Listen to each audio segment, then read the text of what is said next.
Itu ini untuk 2024 ini akan sangat menentukan. Menentukan kita ke depan Betul, sampai 2045. apakah kita akan menjadi negara dengan demokrasi yang substansial atau kemudian kita menjadi sebuah negara republik demokrasi tapi dengan sistem kerajaan, ya. Jadi itu yang harus dilihat.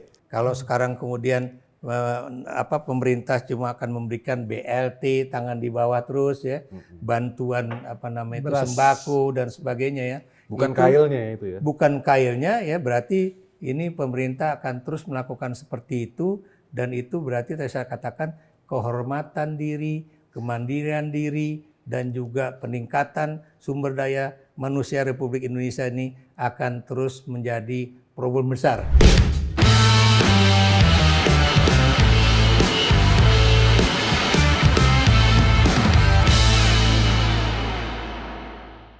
Bro, Iya. ini keren ini edisinya nih. Kedatangan salah satu cendekiawan bangsa. Ya, Beliau nih mantan dubes di Tunisia. Tunisia. Kalau nggak salah 2017 sampai 2021 deh. Kalau bener, kalau nggak bener ya kita tanya langsung aja yuk. Boleh? Ya. Ya, oke. Prof. Ikrar Ya, Nusa Nusa Bakti. Yeay. Prof. Ya, Prof, selamat datang dulu nih, Prof. Selamat datang Senang dulu nih nih. kita terima bisa. kasih diundang sini. Ya. Nah, biasanya kalau di belak-belakan, Erwin atau gue ini, kita gue lo aja Prof. Karena kan ini anak muda, milenial, Gen Z semuanya, mayoritas ini nontonnya. Ya. Nah adik-adik ini kan pengen tahu nih, ini perkembangan politik kayak gimana. Tapi saya nih Prof, tertarik waktu baca tulisannya Prof Ikrar di Kompas. Kuasa memanggul lupa. Ya, Itu Poso bahasa Jawa. Jawanya. Wah. Ya, bahasa Jawanya apa itu, Prof?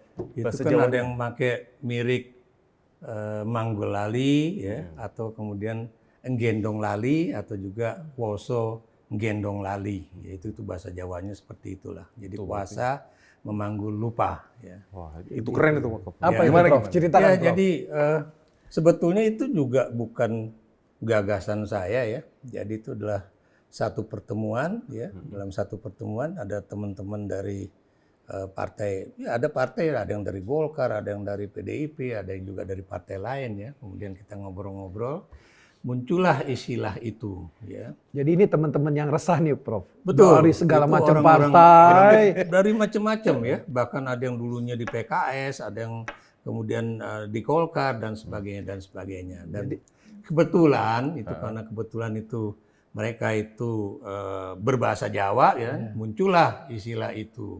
Terus saya tanya apa aja isinya, terus isinya itulah ya, isinya begitu-begitu dan kemudian itu yang kemudian saya kutip ya. Saya bilang waduh ini bagus banget ya kalau buat jadi kalimat pertama ya. Kalau dalam artikel itu namanya lead ya. Kalau kita orang pers tuh pasti tahu leadnya apa. Nah itu jadi lead saya tuh. Jadi muncullah itu lead bahwa memang kalau orang berkuasa itu kadang-kadang menggendong lupa. Dia lupa akan asal-usul, dia lupa dulu siapa yang bantuin, dia lupa misalnya siapa teman dia lupa juga kadang-kadang misalnya bahwa yang namanya orang hidup ya atau orang berpolitik itu awalnya dari mana dan kemudian kita akan pergi kemana. Makanya itu kan dalam bahasa Jawa itu ada istilah sangkan paraning dumadi gitu kan. Kalau ini terjemahannya macam-macam, ada yang bilang ini innalillahi wa inna ilaihi rajiun ya. Tapi ada juga yang mengatakan kita tuh berasal dari mana dan kemudian akan pergi kemana. Ya, jadi istilahnya begitu. Walaupun semuanya itu ajaran-ajaran Jawa yang tentunya isinya itu baik-baik. Ya. Jadi kalau kita berpolitik itu kita berasal dari mana dan akan kemana itu tentunya meninggalkan sesuatu yang nambah baik lah ya. Jadi kalau ada katakan misalnya harimau itu meninggalkan belang, gajah meninggalkan gading, dan manusia tentunya meninggalkan legacy. Legacy itu peninggalan yang baik-baik, apakah itu dalam bidang politik ya, atau juga dalam bidang pembangunan misalnya gitu. Dan selama ini kan saya termasuk orang yang dalam artikel-artikel saya kan termasuk yang mendukung Jokowi lah ya. Anda bisa bacalah itu tulisan-tulisan saya di Kompas, begitu saya pulang kan saya langsung menulis mengenai misalnya bahwa walaupun beliau itu ahli dalam bidang kehutanan ya, tapi dia begitu masuk Jakarta dia tahu rimba raya politik Indonesia kan. Dan Iya. itu yang kemudian saya di artikel itu ya di Kompas, Anda bisa carilah ketika saya baru pulang dari Tunisia tuh ya. Misalnya dia akan tentunya meninggalkan legacy yang baik. Ya. Pada saat itu belum terpikir oleh saya pribadi ya bahwa ternyata beliau bisa saja berubah gitu kan. Dan saya juga dulu termasuk orang juga yang sedikit agak agak nggak begitu sreg dengan teman-teman ahli hukum tata negara ya ketika mereka mempersoalkan bahwa misalnya ketua MK itu menikah dengan adiknya Pak Jokowi ya. Oh, yang pamanku itu Paman. ya? Paman Gibran? Iya, iya. Jadi dulu kalau saya lihat kok teman-teman kok nyinyir banget gitu. Padahal kan Jokowi ini kan udah masa akhir. Lalu dia mau nyari apa dari MK kan? Dan dulu tidak terpikirkan sama sekali sama saya bahwa misalnya dia pengen supaya ada amandemen konstitusi atau whatever ya, walaupun tidak dinyatakan oleh beliau, tapi diusahakan oleh kalangan di bawahnya itu ya, misalnya yang disebut dengan periode ketiga, yang berarti juga itu harus mengubah konstitusi, gitu kan?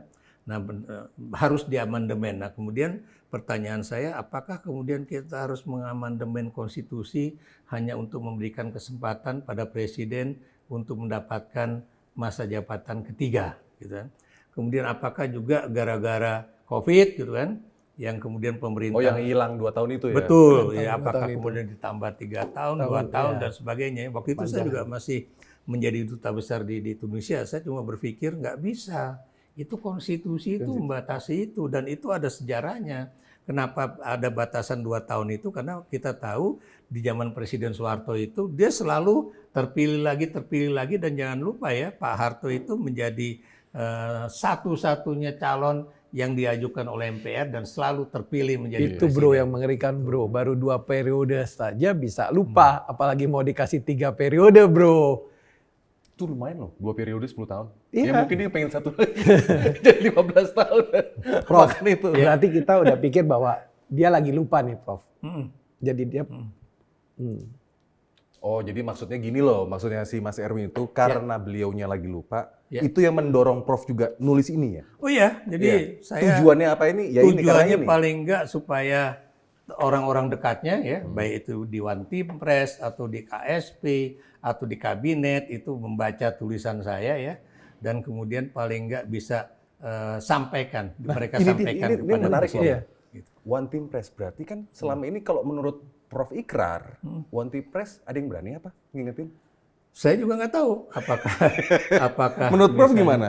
Ya kita tanya sama orang-orang yang menduduki jabatan di One Team Press tersebut ya, baik itu ketuanya ya atau dan kemudian juga orang-orang PDIP yang juga ada di situ, kan juga ada di situ Pak Sidarto Danus Subroto. Dan harusnya beliau juga sebagai orang yang dekat dengan Presiden Jokowi harusnya juga bisa menyampaikan hal itu. Saya juga nggak tahu, Anda harus tanya itu pada Pak. Menarik itu, menarik Ini itu. menarik.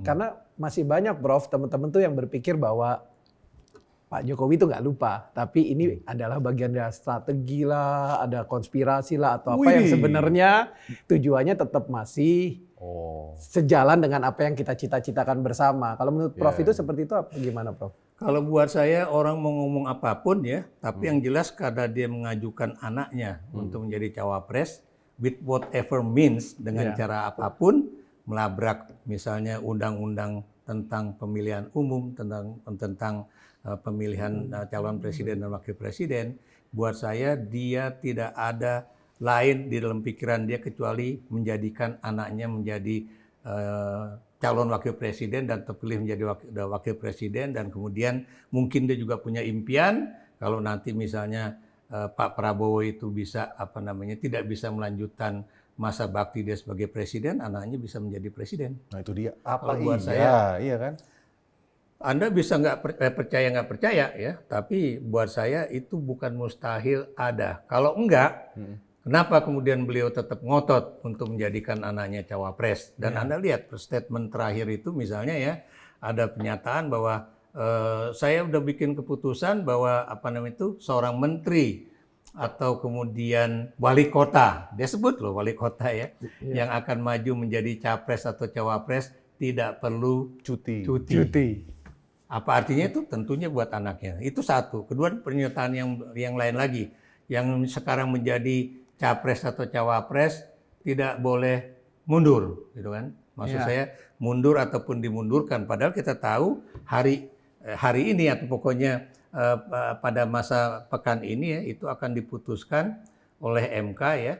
Apakah misalnya putusan MK nomor 90 itu akan tetap berlaku atau kemudian direvisi menjadi ketetapan yang baru menggantikan undang-undang yang lama. Dan kalau itu ternyata ditetapkan berbeda, apalagi kalau itu diputuskan berlaku pada 2024 dan bukan 2029 seperti yang diinginkan oleh Prof. Jimli Asidiki dalam sidang MK itu, Anda bisa bayangkan, berarti mau tidak mau Gibran harus dimundurkan dari pencalonan sebagai calon wakil presiden begitu.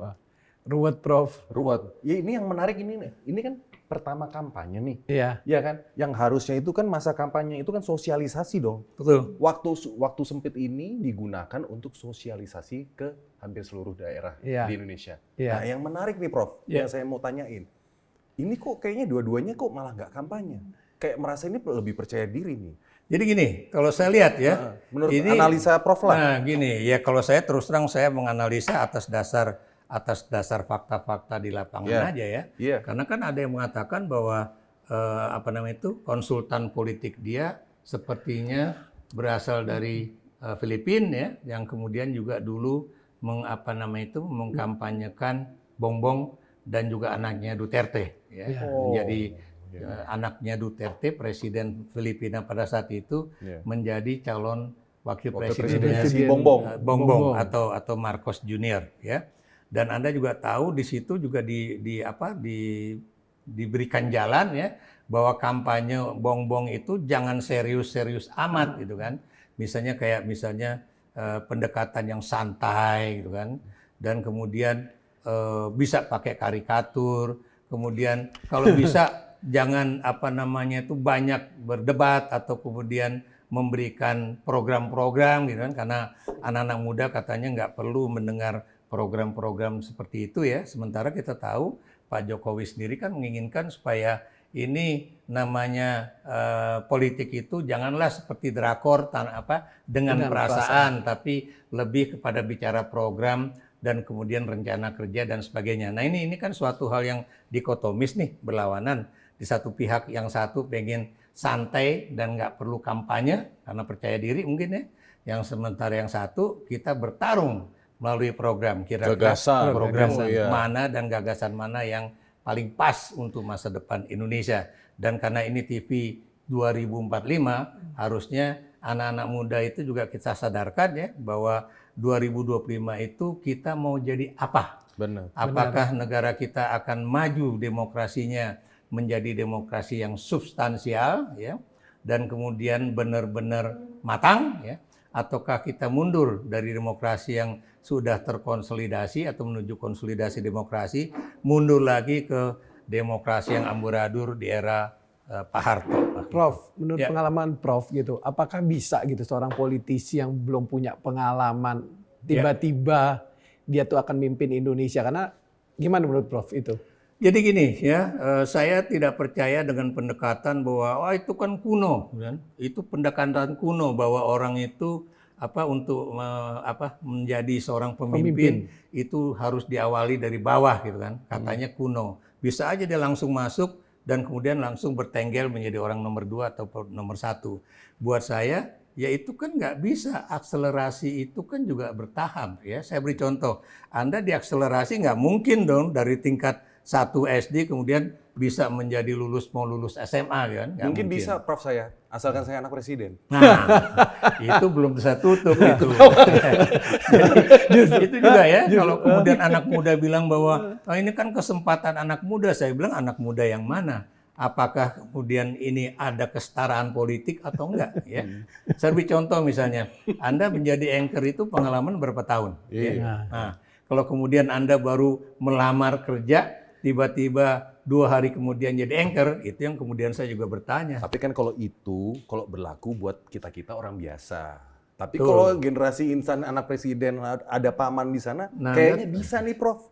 Iya kan? Anda tahu kan yang namanya menjabat suatu posisi politik, apalagi orang nomor 1 atau nomor 2, itu bukan cuma harus matang, Iya. ya, baik itu emosinya, matang dalam artian pikiran dengan penuh dengan ilmu pengetahuan dan juga teknologi yang dia kuasai, dan juga tentunya matang dengan pengalaman. Nah, kalau Anda kemudian tidak pernah memiliki pengalaman-pengalaman internasional, ya, bagaimana mungkin kemudian Anda bisa menghadapi persoalan-persoalan Indonesia, ya, di tengah situasi global yang tidak menentu baik dari segi ekonomi, politik maupun pertahanan keamanan. Gampang Prof. Mas. Jawabannya. Tunggu dulu, gampang jawabannya Prof. Kalau saya nih nyalon cawapres di Konoha, kalau ditanya begitu, saya bilang baca aja bukunya, orang ada bukunya, ngapain saya nerangin gitu.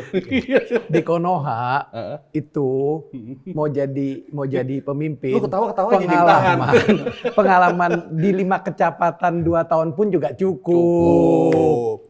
Dia punya pengalaman loh, Prof. Parameternya 5 beda, kecamatan, pemimpin di 5 kecamatan selama 2 tahun. Tiba-tiba loncat jauh mau ke sana. Itu yang makanya. Itulah generasi Konoha, Prof. Makanya kenapa teman-teman ahli hukum tata negara itu mengatakan itu putusan MK nomor 40 itu benar-benar Nomor 90, Prof. Nomor 90. Tadi saya nomor berapa? 40.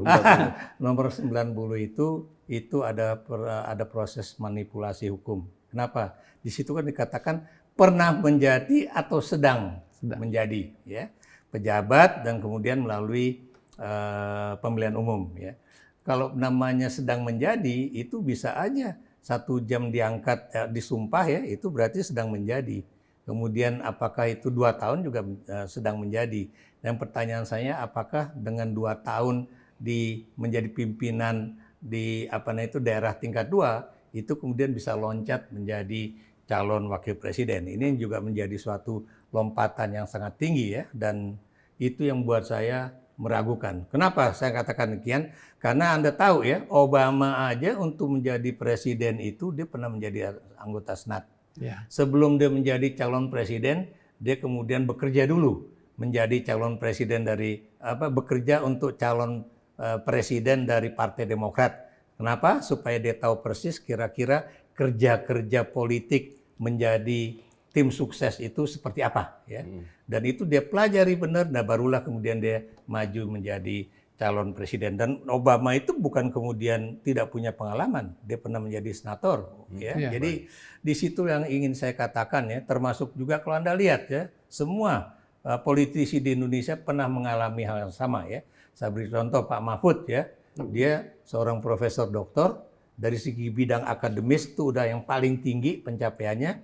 Kemudian dia juga pernah menduduki 3 cabang trias politika, ya. Dia pernah menjadi anggota legislatif, dia pernah menjadi anggota eksekutif, ya. Dia pernah jadi menteri pada era Gus Dur sebagai menteri pertahanan, ya. Kemudian di era Jokowi juga sekarang menjadi Menko Polhukam, ya. Dan kemudian dia juga pernah menjadi ketua Mahkamah Konstitusi. Lengkap udah, ya. Si Ganjar itu juga demikian, ya. Dia sebelum menjadi gubernur, ya, dia pernah juga menjadi, ya, pokoknya pelengkap penyerta lah di dalam politik-politik sebelum dia menjadi anggota DPR di pusat. Ibaratnya itu tour of duty itu dia. Betul, jadi mereka 10 berdua tahun, ya. 10 tahun menjadi anggota parlemen pusat, baru kemudian 10 tahun menjadi gubernur Jawa Tengah, ya, dan kemudian dicalonkan menjadi calon presiden. Jadi bukan cuma ilmu dia, bahwa dia dulu S1-nya itu sarjana hukum dari UGM, S2-nya magister ilmu politik dari UI, ya, tapi juga pengalaman berpolitik baik di parlemen maupun di pemerintahan juga boleh dikatakan cukup lah, kan.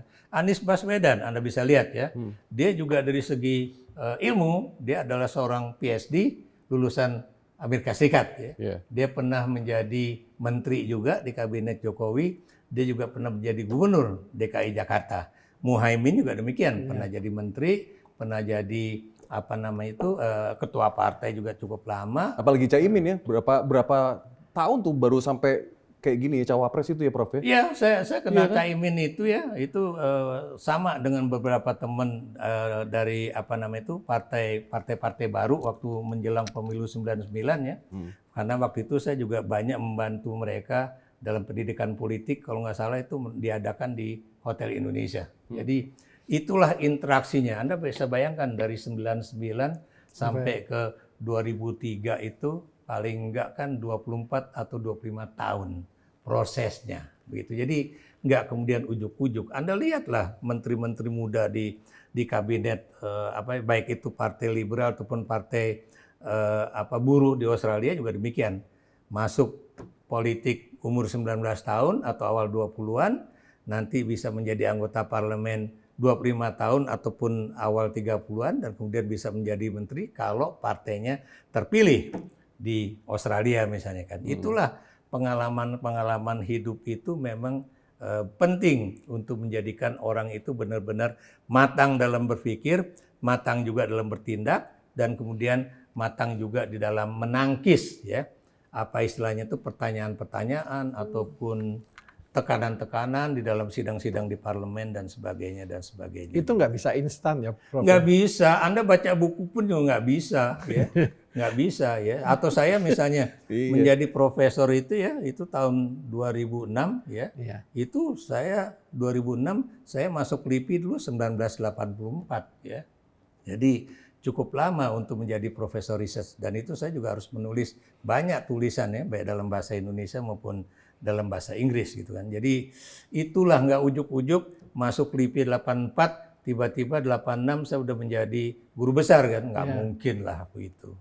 Tadi kan Prof kan udah bilang kan, Caimin tuh backgroundnya apa, Anies backgroundnya apa, terus Pak Ganjar, Pak Mahfud. Nah, menurut Prof nih, analisa Prof, nah ini pasangan yang sebelah ini seperti apa? Backgroundnya Pak Prabowo seperti apa? Si Gibran itu seperti apa? Gitu. Yang jelas Pak biar Prabowo adik-adik itu, ini biar tahu lah. Gitu. Ya Pak Prabowo itu emang terus terang ya, dia kan masuk Akabri ya, dan lulus tahun 74 ya, walaupun harusnya dia lulus tahun 73 ya. Jadi cuma karena ada persoalan dia pulang ke Jakarta mungkin sama teman-temannya itu nggak lapor kan, akhirnya dia tidak naik kelas ya. Kemudian jadi makanya lulusnya tertunda. Ada yang bilang 2 tahun, tapi ada yang juga bilang 1 tahun. Itu satu. Kemudian ketika dia masih perwira muda, setahu saya kebetulan pernah mewawancarai beliau di Kertanegara sebelum beliau itu menikah dengan Titik Soeharto. Masih muda sekali dong. Oh iya, masih muda sekali. Masih unyu-unyu. Waktu itu pangkatnya setahu saya masih mayor. Ya. Mayor. Dan kemudian ketika saya tanya, bagaimana Mas? Ini, aduh jangan ngomong tentang itulah gitu kan. Bagaimana kalau kita ngomong lah, saya ini punya pikiran untuk memajukan Kopassus gitu. Bagaimana Kopassus itu benar-benar bisa menjadi pasukan yang benar-benar canggih ya, dengan dipenuhi peralatan komunikasinya, peralatan militernya dan sebagainya. Dan dia bilang kalau kamu lihat itu bagaimana misalnya tentara Israel itu kemudian bisa masuk ke Mesir ya, dan kemudian dielulukan oleh rakyat Mesir seakan-akan itu adalah tentara Mesir. Nah itu barulah kemudian tentara, dia bilang. Itu mereka rakyat Mesir nggak tahu bahwa itu sebenarnya tentara Israel. Jadi itulah yang ada di benak dia ya, bagaimana Kopassus itu menjadi satu tentara yang benar-benar hebat ya, berani ya, dan kemudian Anda juga tahu kan, itu kan pantang pulang. Pokoknya sebelum tugas itu bisa selesai kan. Jadi lebih baik pulang tinggal nama dibandingkan daripada tanpa hasil ya. Betul. Intinya itu. Jadi intinya itu ya. Tapi kita juga tahu bahwa Prabowo itu pernah menjadi menantu dari Presiden Soeharto ya. Yang tentunya ya itu juga pasti punya pikiran kalau dia sukses di dalam ketentaraan, bukan mustahil dia akan bisa menjadi pangeran untuk kemudian mengambil alih posisi Pak Harto pada saat itu ya. Makanya kalau Anda lihat peristiwa 97-98 ya, itu kan juga banyak orang mengatakan bahwa dia bisa saja menggantikan Pak Harto. Cuma kan ada persoalan pada proses 97-98 itu, ternyata dia termasuk orang yang tersangkut dalam tindakan-tindakan yang tidak bisa diterima baik oleh kalangan pejuang pro demokrasi maupun di dalam ketentaraan itu sendiri. Makanya kemudian dia masuk di dalam proses di Dewan Kehormatan Perwira ya, dan kemudian keputusannya adalah bahwa dia diberhentikan ya. Yang kalau menurut Pak Wiranto itu saya nggak mau ngomong apakah itu dengan hormat atau tidak dengan hormat, tapi kalau seorang perwira tinggi itu diberhentikan, itu pokoknya selesailah dia kan. Ada yang mengatakan itu. Dan saya juga punya itu fotokopinya yang walaupun itu ada tulisan rahasia, tapi Anda tahu sendiri itu kan udah tersebar kemana-mana. Ya. Berarti jadi rahasia umum. Iya. Jadi itulah yang terjadi. Makanya banyak orang mengatakan bahwa catatan itu masih ada. Baik di benak teman-teman yang dulu sudah aktif di dalam demonstrasi 98 ya, ataupun teman-teman yang masih berpikiran bagaimana kita memajukan demokrasi Indonesia ya. Dan kalau yang satu ya sebelah ya, itu juga ada yang dipersoalkan pendidikannya dan sebagainya ya. Tapi saya nggak mau masuk ke dalam apakah dia itu lulusan SMA atau itu. Tapi kalau saya lihat itu itu dikatakan bahwa dia itu adalah lulus dengan second class B. Jadi BA honor second class B. Nah, karena kebetulan saya juga pernah kuliah di Australia, itu memang sistem British ya. Jadi British system itu kan ada, kalau Anda kan bisa masuk melalui BA atau bisa masuk melalui honor, atau nanti dari sini apakah bisa ke master program atau ke PhD program. Kalau Anda mendapatkan yang namanya first class A, itu Anda nggak usah lagi ngambil master, bisa lompat ke ngambil PhD kalau memang mau lanjut ke PhD. Tapi kalau Anda itu dapat second class B, nggak bisa Anda bisa lompat ke PhD, tapi Anda harus melalui master dulu. Itu aja yang saya tahu. Jadi itu yang saya tahu mengenai bagaimana British system di dalam jenjang akademis di negara-negara Commonwealth lah gitu, negara-negara Persemakmuran Inggris.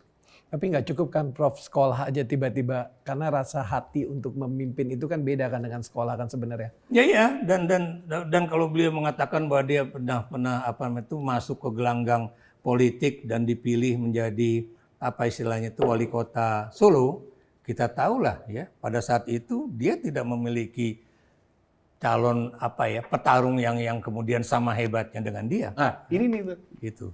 Ceritanya gimana, Prof? Oh iya, jadi kan tahu gitu. saya tadinya ada calon dari PDIP, kemudian itu dikalahkan maksudnya karena dia anak presiden, makanya mungkin PDIP memberikan lah kesempatan atau karpet merah untuk itu. Dan Anda tahu di situ tidak ada calon dari partai politik ataupun gabungan partai politik. Yang ada adalah calon-calon independen ya. Dan ada 3 setahu saya ya. Dan yang 2 katanya tidak lolos administrasi. Kemudian masuklah calon yang nomor 3 independen dulu. Independen juga ya. Yang Anda tahu ya, itu untuk menjadi calon independen ini itu dia bukan seorang politisi, bukan anggota partai, tapi dia cuma sekedar tukang jahit gitu kan. Ya, itu yang saya dengar, Berarti Prof. di sini ini yang ingin saya katakan, tukang jahit memang profesional untuk bidang jahit-menjahit, tapi dia bukan profesional untuk menjadi kepala daerah ataupun menjadi politisi ya. Background-nya pun juga bukan politisi dia ya. Bukan, ya jadi gitu. Dan kemudian Anda juga tahu bahwa untuk menjadikan dia itu lawannya Gibran, ini kan sekedar supaya Gibran itu tidak melawan Kota kosong. Kota kosong, ya. Karena itu akan menimbulkan suatu kesan, Gibran cuma lawan kota kosong dan juga kalah, takut kalau misalnya juga. kalah juga malu. Kalah kayak kasus di Makassar itu kan bisa malu. Benar nih, makanya kemudian dibantulah dia dengan berbagai cara, dikumpulin fotokopi KTP-nya, ditambahin lagi karena kurang dan sebagainya. Makanya kalau kemudian pas pilkada di Surakarta tahun 2020 itu, ya no wonder lah kalau kemudian Gibran bisa menang mutlak begitu kan. Berarti yang satunya ini nih, partnernya si Pak Prabowo itu belum pernah ngerasain bertarung pemilihan langsung dong. Betul. Iya kan? Bahkan kemudian menurut saya, dia juga tidak memiliki suatu kecanggihan di dalam berpolitik ya, dan juga di dalam berkomunikasi politik. Canggih kalau menurut saya. Apapun yang ditanyain aja, dia nge-tweetnya gitu. Awok. Itu canggih itu kata Anda loh ya. Anda bisa nanti bisa Kata dia, Prof. Kata dia, Prof. Saya nggak ikut, Prof. Saya nggak ikut, Prof. Awok. Diajukan dianggap melakukan suatu penghinaan lah. Tapi kalau buat saya begini, kenapa saya katakan dia tidak punya kecanggihan di dalam berkomunikasi politik? Anda lihat ya, setiap kamera ditujukan kepada dia dan kemudian ditanya oleh wartawan, apakah itu wartawan televisi, radio, ataupun media cetak, ataupun online, dia tidak pernah menghadapkan mukanya ke kamera. Kenapa itu, Prof? Dia selalu berasal dari samping ya. Engko ae gitu, nanti dulu segala macam dan sebagainya. Buat saya itu berarti dia tidak punya kecanggihan di dalam menjawab pertanyaan-pertanyaan media massa. Ya. Dan itu juga dia juga tidak berani menghadapi media massa. Coba Anda lihat ya, Anda boleh lihat seri doorstop dia dengan media massa. Selalu habis itu langsung udah nanti ya, langsung tutup jendela kalau dia di mobil. Atau kemudian ya nanti ya, pokoknya itulah langsung dia lari ngibrit, kemudian masuk ke pintu dan ditutup pintu. Apa artinya itu? Itu yang tadi saya bilang, dia tidak punya keberanian untuk menghadapi pers. Dia kemudian juga tidak punya keberanian untuk misalnya menjawab pertanyaan-pertanyaan pers ya. Dan apa artinya itu? Bagaimana kalau dia menjadi wakil presiden atau calon wakil presiden kalau kemudian nggak berani menatap mata orang, nggak berani menatap mata para jurnalis, dan juga nggak berani menjawab pertanyaan-pertanyaan pers ya. Karena Anda tahu seorang politisi ya, itu Anda akan juga dilihat kapabilitas Anda dalam berkomunikasi politik ya. Karena Anda tahu yang namanya komunikasi itu, politik itu adalah siapa mengatakan apa, melalui saluran apa, dan bagaimana dampaknya. Nah kalau kemudian itu ada pers, ada TV, ada media berbagai macam itu, kalau Anda kemudian nggak berani menjawab pertanyaan pers, lalu kemudian bagaimana efeknya terhadap orang yang menerima pesan itu. Nah ini tunggu Prof. Itu sebetulnya kalau menurut, ini saya makanya penasaran, itu adalah sebagian dari strateginya dia, atau sebetulnya memang dia belum menguasai masalah, jadi dia takut menghindar begitu. Karena lagi ada si bongbong itu. Nah, tunggu dulu. Nah makanya waktu itu saya lihat di talk show-nya Rossi, yang berdua, Rossi itu Kompas, dia kan bilang, ayo Mbak Rossi, tanya saya dong, konsultan politik saya siapa? Dan berarti kan dengan dia ngomong begitu kan dia berarti kan dia sebetulnya ada konsultan politiknya. Iya kan? Nah, makanya itu tadi di strategi atau apa ini? Kalau menurut analisa Prof itu apa? Terserah kalau dia mau berstrategi seperti itu ya, atau kemudian dia yakin bahwa dirinya akan menang karena dia anak presiden, karena presiden punya kekuasaan penuh ya. Bahkan sekarang tidak ada yang bisa menjadi balancer dari kekuasaan presiden ya. Karena semua orang takut, parlemen juga nggak berani gitu kan. Dan kemudian tidak ada checks and balances ya dari dua cabang trias politika yang lain ya. Maksud saya dari baik itu yudikatif ataupun legislatif ya. Dan Anda juga tahu yudikatif juga seakan-akan udah dipegang sama Jokowi karena kebetulan adik ipar waktu itu ada di situ sebagai ketua MK ya. Kemudian juga parlemen juga nggak ada yang berani karena semua pimpinan-pimpinan partai yang Anda masih ingat nggak? Jokowi bilang bahwa saya tahu isinya semua partai-partai politik. Dan ini menurut laporan intelijen. Berarti sempat rame itu Prof? Iya, itu waktu itu saya masih mendukung beliau loh. Oh gitu. Oh iya. Kenapa gitu? Karena memang biar bagaimanapun dia itu kan kalau namanya Presiden Amerika Serikat ya, itu kan setiap pagi sebelum makan pagi dia harus mendapatkan laporan dari intelijen mengenai situasi negara, bla bla bla. Tapi paling tidak itu kalau kita perhatikan paling enggak seminggu sekali ya, itu baru intelijen, belum lagi dari lembaga lain ya, baik itu dari menteri ataupun dari satu institusi yang namanya Lembaga Ketahanan Nasional ya. Jadi Lemhanas itu kan juga hampir setiap minggu, bukan harusnya setiap minggu atau setiap Kasih bulan masukan, memberikan masukan kepada presiden. Gitu. Prof, kalau kayak gini kayaknya ngeri banget dong Prof buat demokrasi kita, Prof. Gimana? Kalau Maksudnya Mas presidennya Erwin, presidennya masih seperti ini gitu kan. Jadi begini, presiden itu berasumsi dia adalah the top leader ya, atau kalau kita menggunakan kata paduka yang mulia, panglima angkatan bersenjata, panglima juga angkatan kepolisian ya. Tapi Anda jangan lupa bahwa dia hanya memegang pucuk-pucuk pimpinan ya. Saya beri contoh, pimpinan partai politik, pimpinan Polri, pimpinan TNI ya, baik itu panglima ataupun KSAD. Kenapa saya sebut KSAD? Karena tentara itu angkatan darat lah yang punya teritori, polisi yang punya teritori. Kalau AL sama angkatan udara itu kan adanya di laut dan di udara ya, jadi dia nggak punya teritori di darat. Tapi itu asumsi dia. Saya beri contoh misalnya. Asumsi dia ini. Oh iya, kalau buat saya itu asumsi di dalam pikiran presiden bahwa I'm the leader gitu kan. I'm top leader. Jadi semuanya itu pasti akan menjalankan apa yang menjadi tadi saya katakan perintah seorang presiden ya. Pasti akan dijalankan. Tapi Anda harus ingat, dia cuma memegang top ya. Saya bilang tadi partai-partai politik ya di dalam koalisi Indonesia Maju ini kan topnya dipegang sama dia. Tapi pertanyaan saya, apakah kemudian anggota dari partai itu atau orang-orang menjadi pengurus partai itu yang bukan top leader itu juga akan bisa menjalankan apa yang diinginkan oleh presiden. Belum lagi pendukung dari partai itu, ya.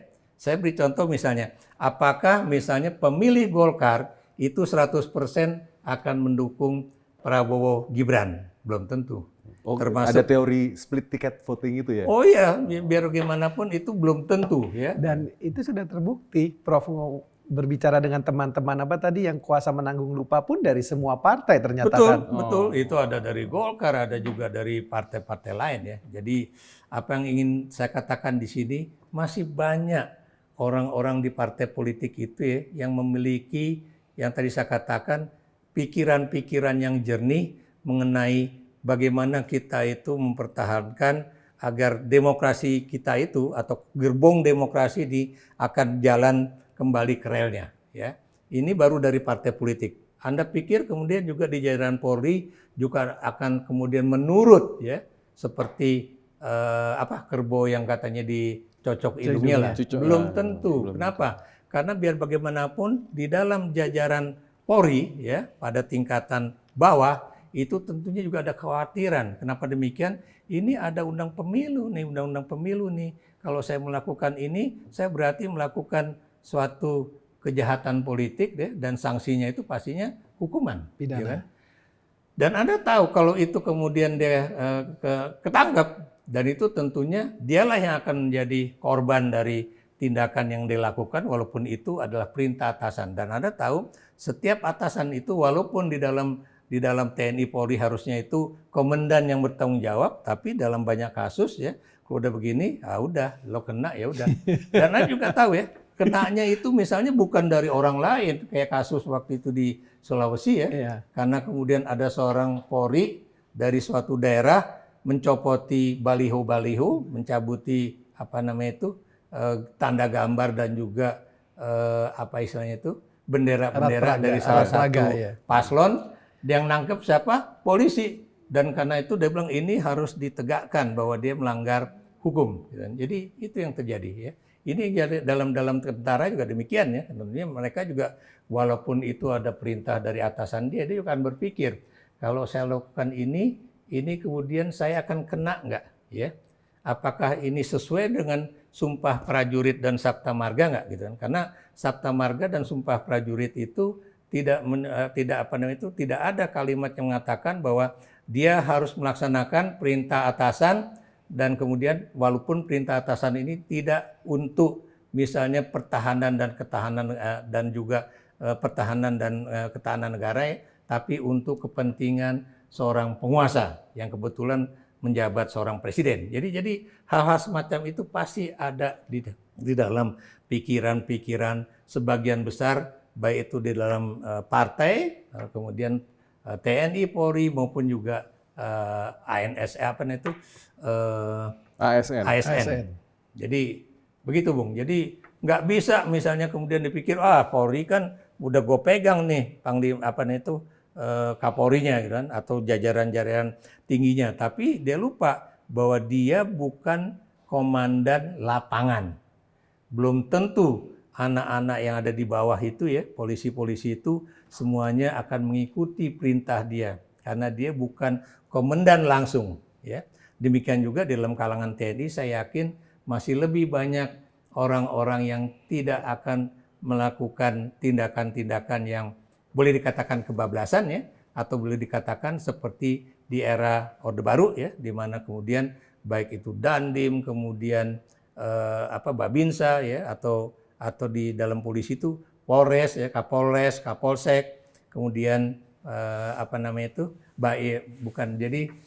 Bintara Pembina Keamanan ya di desa-desa itu akan melakukan hal yang sama, karena biar bagaimanapun mereka akan berpikir kira-kira ini yang saya lakukan ini baik atau tidak baik, ini melanggar hukum atau tidak melanggar hukum, dan apakah ini juga sesuai dengan kepentingan institusi kami, yaitu Kepolisian Negara Republik Indonesia ataupun TNI ataupun Korpri dan sebagainya gitu. Prof, ini karena Prof nyinggung waktu itu tadi ini masalah Obama dan yang lain-lainnya. Ini saya mau tanya nih. Ada nggak sih Prof sejarah di Amerika Serikat itu? Di seluruh dunia? Di seluruh dunia teori yang seperti ini loh. Incumbent pada saat mengakhiri jabatannya, ini malah kayak misalnya di Obama versi Konoha, ini malah dukung Donald Trump versi Konoha. Nah itu ada sejarahnya nggak sih Prof? Jangan-jangan kalau nggak ada sejarahnya nih, berarti Amerika pun juga harus belajar sama kita nih Prof. Menurut Prof yang gimana? jelas begini, ya ada seorang anggota parlemen di Australia ya, dari Partai Liberal, dan kemudian dia berkampanye yang dalam bahasa kita itu menyinggung masalah SARA, dan kemudian dia mendapatkan teguran dari ketua Partai Liberal, dan kemudian akhirnya dia keluar dan kemudian dia membuat partai baru ya yang namanya One Nation Party gitu. Ada ya. Itu seorang perempuan, tapi begitu dia ikut di dalam pemilu ya pada pemilu federal Australia, itu partainya juga nggak menang juga gitu kan. Jadi apa yang ingin saya katakan itu dia harus keluar dari partai dan kemudian dia nggak akan masuk, gini loh, nggak mungkin seorang misalnya dari partai liberal gitu ya, atau partai country ya, nation atau country party ya di Australia, kemudian masuk ke partai buruh. Kenapa nggak mungkin? Ideologinya beda. Ideologinya beda, betul. Nggak mungkin juga seorang dari Partai Demokrat kemudian kayak sekarang nih ya, taruhlah Joe Biden, tiba-tiba dia menyatakan diri, saya mendukung calon dari Partai Republik ya, dan kemudian saya juga akan ajukan anak saya untuk menjadi calon presiden dari Partai Republik. Nggak mungkin. Kenapa demikian? Karena di Amerika Serikat itu Anda untuk menjadi calon dari Partai Republik ataupun Demokrat, itu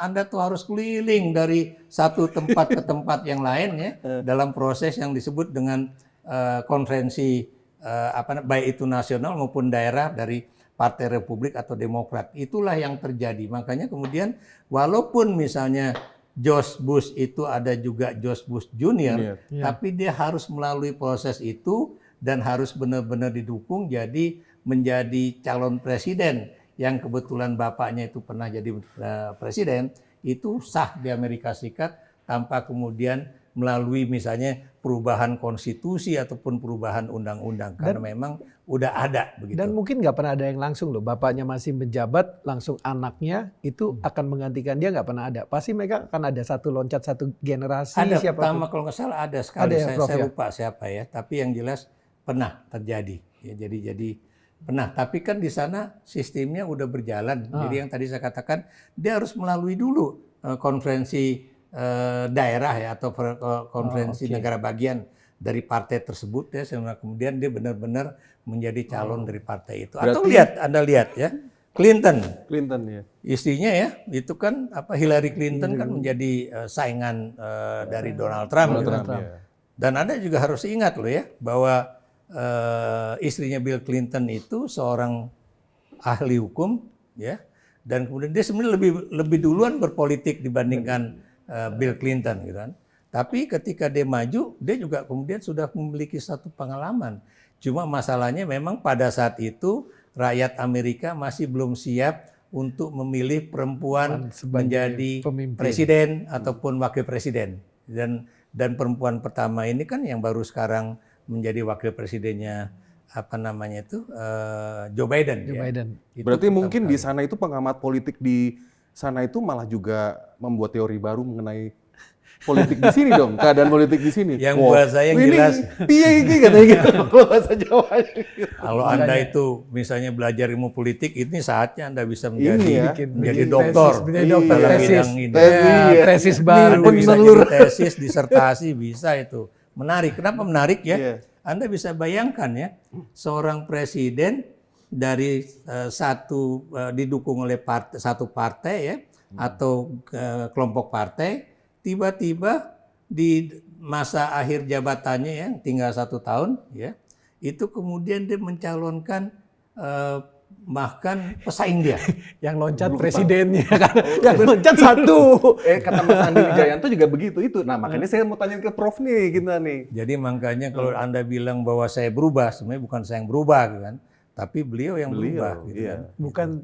Bukan Prof yang berubah, kita yang berubah satu, Prof. Kita masih sama, Prof. Kita masih sama. Ya itulah ya, makanya kemudian Anda juga jangan kemudian bermimpi. Dan juga banyak sekali kampanye yang mengatakan bahwa ini presiden ini dia sangat cerdas loh, sangat pinter loh. Ini jangan-jangan dia ingin mengorbankan Prabowo dan anaknya yang kemudian semoga nanti orang-orang tuh banyak yang milih Ganjar dan sebagainya. Saya bilang Nah, masalahnya, Prof. Bukan seperti itu. Saya yakin dia memang pengen anaknya terpilih menjadi calon wakil presiden. Prof, ini balik ke awal lagi gitu. Kita bicara budaya Jawa, Prof. Pak Jokowi gimana juga kan orang Jawa, Prof.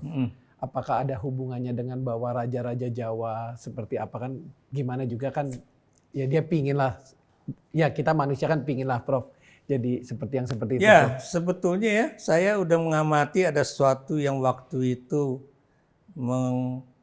masuk ke dalam pikiran saya ya, yaitu ketika 17 Agustus itu Pak Jokowi itu menggunakan pakaian tertentu ya waktu nanti kita tampilin ya dia ya. 2024 ya. Dan kemudian yang kedua yaitu ketika dia menikahkan Kaisang ya. Itu kemudian juga saya kaget karena dia menggunakan gedung dari Mangkunegaran ya. Dan kemudian buat saya loh, apa kemudian ini juga ingin menyatakan ya, dirinya bahwa dia itu juga bisa menjadi seorang raja kan. Dan kalau saya katakan itu raja kecil Jawa, itu banyak juga ya teman-teman saya yang alumni FISIP UI tahun 78 bilang itu bukan raja kecil Jawa, Krar, itu udah jadi raja Nusantara kan. Kenapa? Karena ini kan yang dikuasai itu kan bukan tanah Jawa aja, tapi juga seluruh Indonesia ya. Dan Anda juga jangan lupa bahwa apa istilahnya itu, dia itu sebenarnya pikirannya in between. Di satu sisi bahwa kekuasaan itu adalah bulat, ya, satu bulat dan tak terbagi-bagi, makanya di tangan dia. Ya. Kemudian bahwa orang Jawa itu berpikir bahwa yang namanya raja itu kekuasaannya bukan dipilih, tidak ada hubungan interaksi antara raja dengan rakyat, tapi ini langsung dari Tuhan gitu. Oh, kayak teorinya Ben Anderson itu ya? Ya kalau itu kan apakah itu melalui pulung ataukah melalui wahyu dan itu kan seperti itu. Ya. Tapi kan dia juga tahu bahwa nanti kan semuanya tergantung pilihan rakyat kan. Nah itu selalu dia ngomong begitu. Nah ya, itu seakan-akan rakyatlah yang menentukan siapa menjadi pilihan mereka. Walaupun rakyat juga tahu bahwa yang menentukan siapa yang harus kita pilih itu kan bukan rakyat, tapi elit ya. Itu jadi itu yang harus kita lihat ya. Dan menurut saya marilah kita rakyat kita itu sadar ya, apakah mereka itu akan memilih suatu sistem politik dinasti, ya, ataukah kemudian mereka tetap kembali ke suatu sistem demokrasi, ya, di mana kemudian yang dipilih oleh mereka itu adalah yang tidak ada kaitannya dengan politik dinasti, ya, baik itu terkait dengan dinasti pada era Orde Baru maupun dinasti pada era reformasi ini, ya. Jadi itu yang harus diingatkan kepada rakyat. Dan Anda juga jangan lupa, ya, kalau dikatakan inilah saatnya anak muda diberikan kesempatan dalam pembangunan. Anda bisa lihat Budi Utomo itu yang mendirikan anak muda, ya, anak-anak mahasiswa kedokteran di Jakarta, ya, dan kemudian memang tadinya itu sangat Jawa sentris, tapi kemudian akhirnya menjadi bagian dari kebangkitan nasional. Anda lihat, ya. Kemudian Anda juga lihat 28, ya, 28 itu kemudian terjadilah Sumpah Pemuda, ya. Itu semua Yong Yava, Yong Sumatera, Nenbon, Yong Ambon, kemudian juga Yong Islami Tenbon, kemudian juga Yong yang lain juga, ya, Yong Selebes semuanya. Itu kemudian juga melihat bahwa kita ini satu tanah air, satu bangsa Indonesia, dan kita menghormati satu bahasa persatuan Indonesia. Emang itu orang tua, anak muda semua. Anak muda pula yang kemudian menculik Bung Karno dan Bung Hatta, dibawa ke Rengas Dengklok, dan kemudian mereka menekan Bung Karno dan Bung Hatta, bilang, Bung, inilah saatnya proklamasikan kemerdekaan Indonesia. Apakah mereka bukan menjadi penentu? Penentu.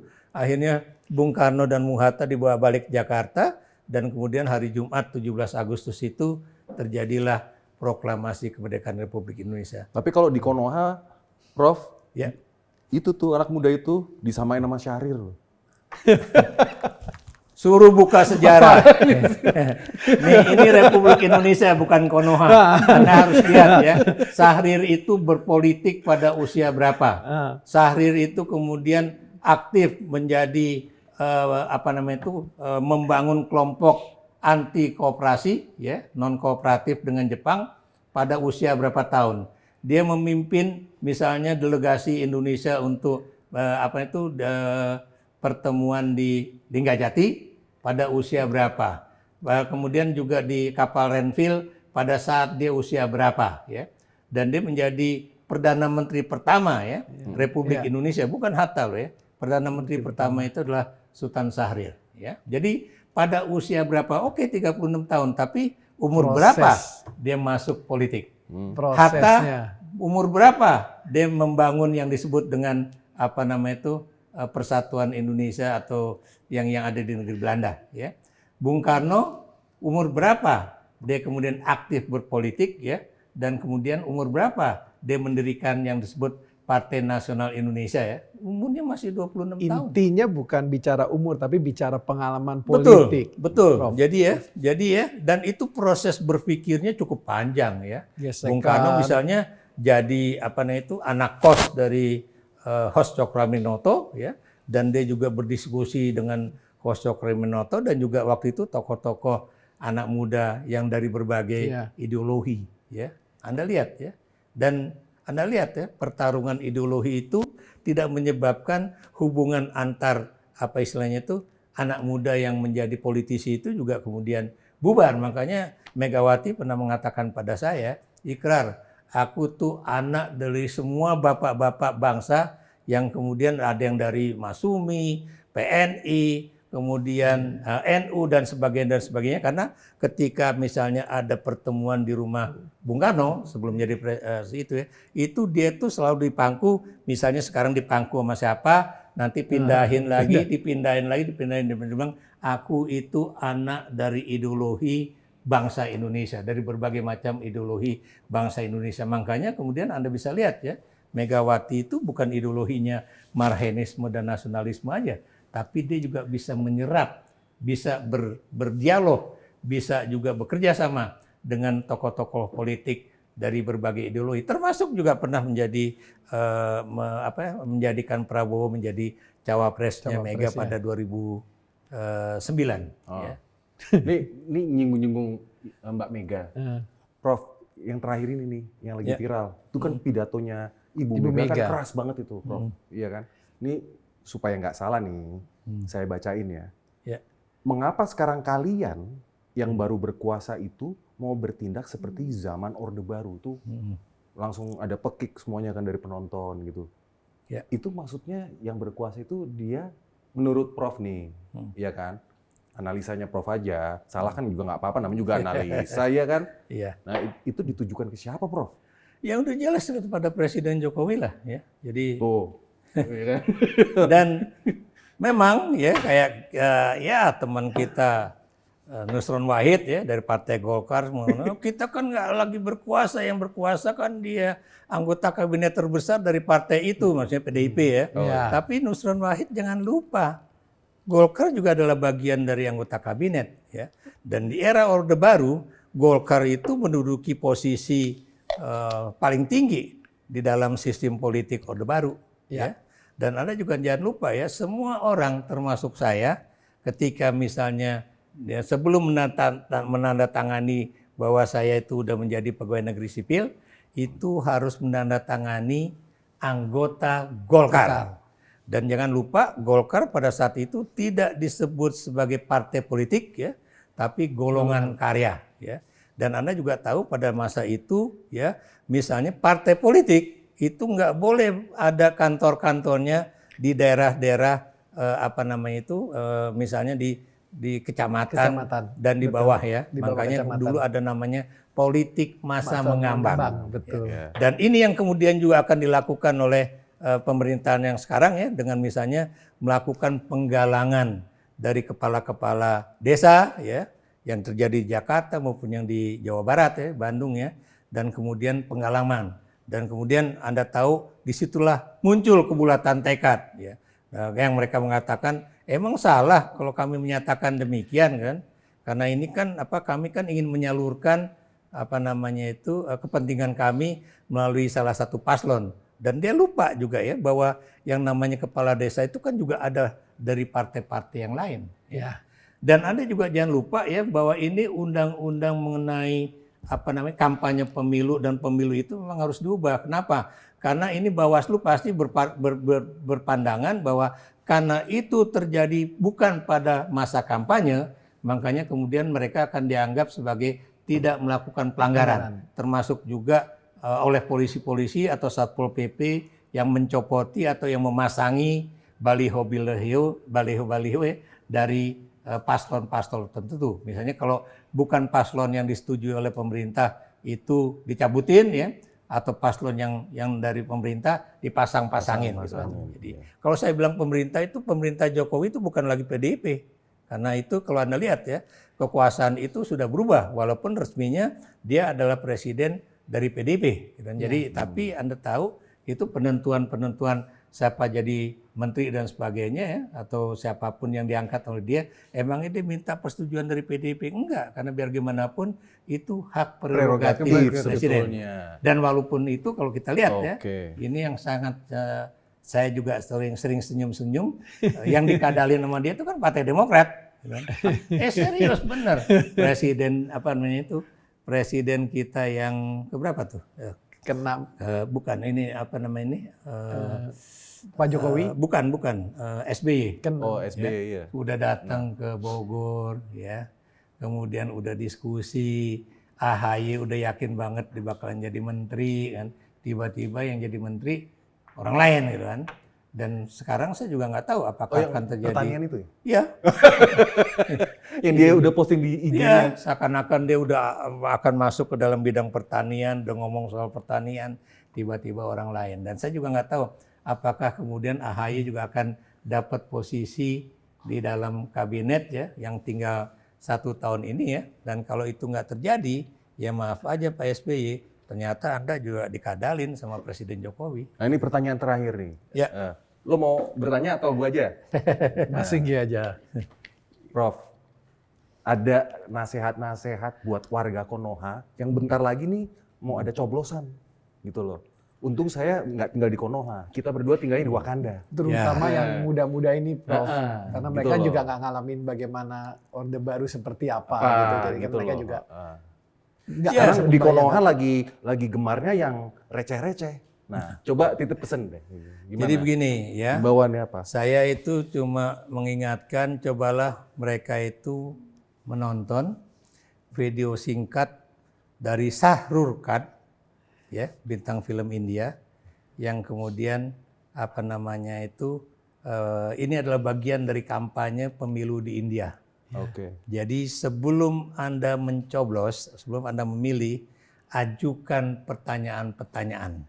Ya, apakah misalnya partai ini akan memperjuangkan kepentingan saya dalam bidang pendidikan, dalam bidang ekonomi, dalam bidang kesehatan, dan lain-lain. Ya, apakah misalnya calon pemimpin ini juga akan memenuhi kebutuhan saya dalam berbagai bidang itu ya. Dan kalau Anda lihat survei di harian Kompas ya yang terakhir ini, dan juga survei yang dilakukan oleh Indopol bekerja sama dengan Fakultas Hukum Universitas Brawijaya, itu 3 pokok pertanyaan pertama itu selalu bersambungan. Kompas bilang yang paling dipentingkan oleh rakyat itu harga bahan-bahan pokok itu jangan mahal. Ya. Kedua, itu kesempatan kerja itu harus ditingkatkan. Ketiga, penghapusan kemiskinan itu harus dijalankan. Itu bidang ekonomi. Belum lagi dalam bidang misalnya pendidikan. Anak saya ini atau cucu saya ini nanti misalnya masuk SD, SMP, SMA masih gratis atau enggak kalau masuk negeri. Kemudian kalau ini nanti mereka lulus SMA, bisa nggak dia masuk di perguruan tinggi negeri? Kenapa demikian? Karena Anda tahu biaya kuliah di perguruan tinggi negeri itu auzubillah min zalik mahalnya. Ya, jadi ini yang perlu diajukan itu sebelum Anda memilih. Ya, apakah kemudian misalnya ini juga misalnya calon-calon presiden dan wakil presiden ini juga akan menciptakan apa yang disebut dengan keadilan sosial, ya, kemudian kesetaraan di depan hukum, ya, dan kemudian juga siapa yang kemudian memiliki suatu program yang kemudian masuk akal bisa dilaksanakan dan kemudian biayanya juga ada. Kan ada pasangan calon yang kemudian mengatakan bahwa nanti itu rakyat Indonesia ya akan saya beri makan, gitu kan? Gue tahu tuh siapa tuh. Untuk mencegah anak-anak Indonesia kena stunting. Ya. Hmm. Anda tahu kasus Depok aja kemarin rame ya. Karena ternyata makanan yang katanya untuk stunting itu kok tidak memenuhi syarat untuk bisa menurunkan angka stunting. Dan Anda tahu di Indonesia banyak sekali wilayah-wilayah yang masih menghadapi persoalan itu. Ya. Jadi Anda lihat berapa biayanya untuk 1 hari. Ya. Berapa kalau Anda kalikan menjadi untuk 1 bulan. Berapa Anda kalikan kalau itu 1 tahun. Ya. Kalau memang 2,2 triliun per hari, berarti 1 bulan, taruhlah 30, 66. Kalikan 360 hari, berarti 365 kali 2,2. Anda hitung, berapa? Berapa triliun yang harus dikeluarkan. Berarti track record itu penting ya Prof ya? Jadi bukan sekedar cuma janji-janji aja? Oh iya, track record, kemudian janji apakah ini masuk akal atau enggak, dan itu apakah ini menjadi kebutuhan yang paling benar-benar pokok buat Indonesia ke depan ya, ataukah kemudian bagaimana juga janji-janji untuk misalnya membangun puskesmas, apakah ini juga akan realistis dan kemudian berapa biayanya, dan kalau memang itu hitungan dari masyarakat itu masuk akal, boleh ya.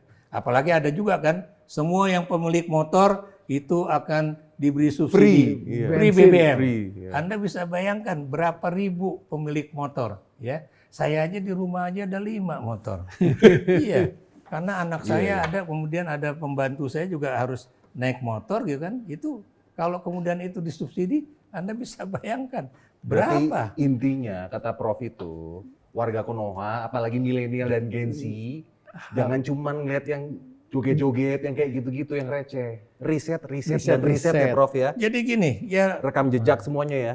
Bukalah mata, hati, dan pikiran Anda. Ya, jangan kemudian kita melihat calon presiden dan wakil presiden itu enak kok ditonton gitu kan, bisa joget-joget, kemudian gemoy dan sebagainya. Tapi kita lihat apakah kemudian dia memiliki suatu rencana kerja, program kerja, dan kemudian segalanya itu, dan kemudian kalau kita kalikan dengan berapa biayanya, masuk akal atau enggak, dan ini menjadi kebutuhan pokok kita untuk menjadikan Indonesia 2045 itu menjadi negara maju secara demokrasi, dan kemudian maju secara ekonomi, dan kemudian kita akan bisa dipandang boleh dikatakan cukup tinggi di negara wilayah Asia Tenggara.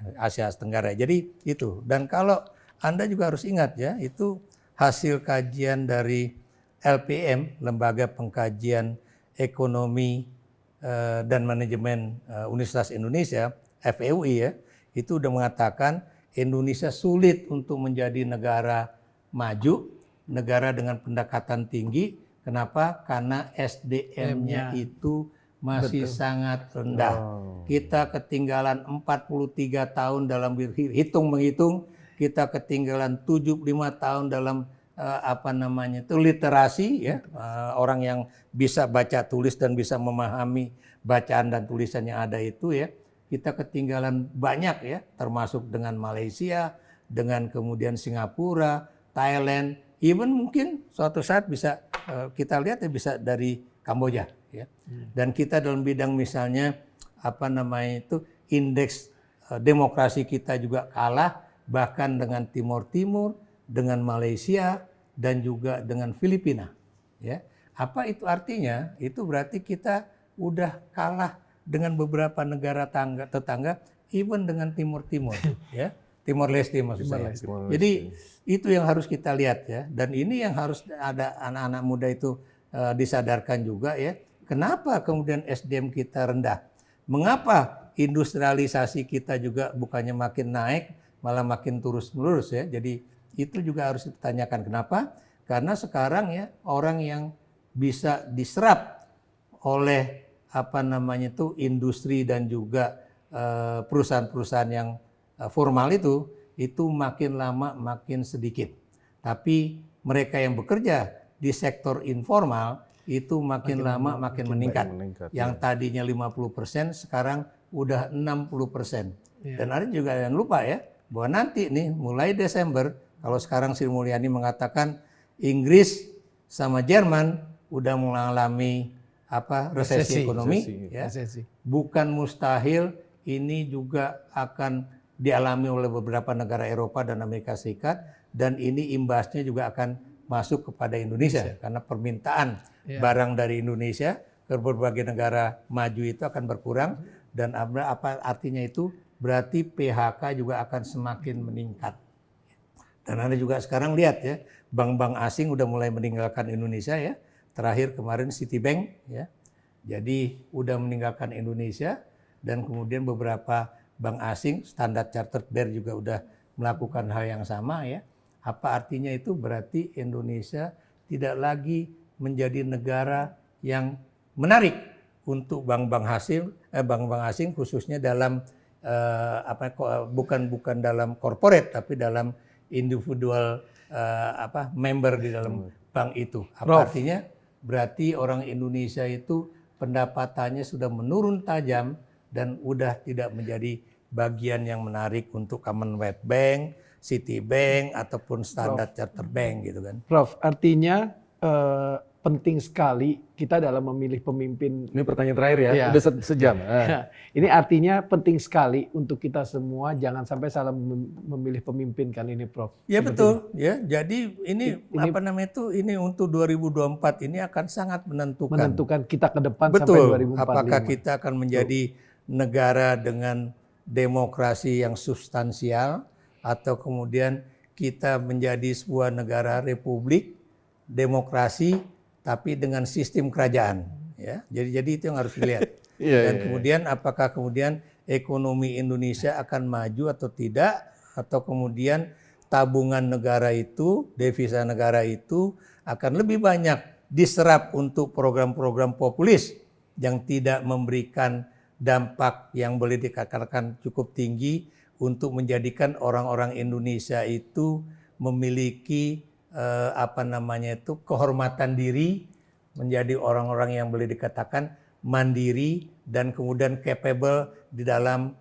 ekonomi rumah tangga mereka. Kalau sekarang kemudian pemerintah cuma akan memberikan BLT tangan di bawah terus ya, bantuan itu Beras. sembako dan sebagainya ya. Bukan kailnya itu ya. Bukan kailnya ya, berarti ini pemerintah akan terus melakukan seperti itu, dan itu berarti tadi saya katakan kehormatan diri, kemandirian diri, dan juga peningkatan sumber daya manusia Republik Indonesia ini akan terus menjadi problem besar. Dan karena itu kalau ini tidak bisa ditangani, itu berarti kita akan sulit bersaing dengan negara-negara tetangga di Asia Tenggara, not even bisa menjadi negara maju, negara yang kemudian bisa menggabungkan antara industri dengan pertanian yang boleh dikatakan cukup baik, dan kemudian bisa menjadi negara yang boleh dikatakan keluar dari middle income trap menjadi negara dengan pendapatan tinggi pada 2045 sesuai dengan impian kita dan juga televisi Anda. Padahal beliau pernah bilang window-nya itu cuma 13 tahun. Iya kan? Nah, closing yang keren Prof. Terima kasih atas kedatangannya. Terima kasih. Sampai ketemu lagi di belak-belakan sama gua dan Erwin. Ciao.